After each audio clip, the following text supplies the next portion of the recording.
Many kids don't know what they want to do, and so they want to have a gap year and do a lot of traveling, or they may want to just spend a year at home working and making some money. They don't really want to go to college and spend a lot of money on things and classes that they don't really want to take, and they just don't know what they want to do. And for many families, it's really difficult to pay for a child to live in a dormitory or in a sorority fraternity or even an apartment off campus when they live near the campus, and so the child lives at home, which is a hard thing for many kids to live at home and go to college. This is important, though, because for these kids, it's important for them to be allowed to have a little bit more leniency in terms of what they're expected to do in terms of curfew, like their friends who don't have much curfew when they are in college campus situations. However, the children should respect their parents, and their parents need to have a knowledge of where they are and when they're going to be back. But the parents should also be a little bit looser with that leash and let this child actually grow up.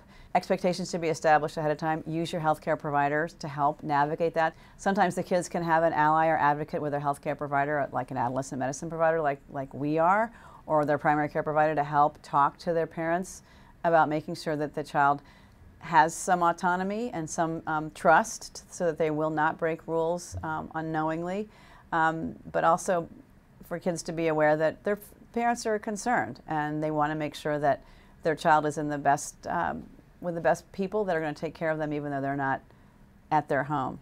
For many students who live at home while they're going to college, it's really frustrating because they see their friends having no curfew or going out and about with their other friends, and the students who live at home have to go home and answer to their parents and have to follow the same rules they did when they were younger. And it just doesn't seem fair for kids when they watch their peers have so much freedom and they don't.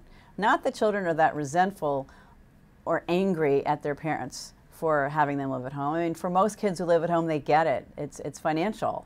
If their parents could afford for them to go to college and live on the campus, they would, but they just can't.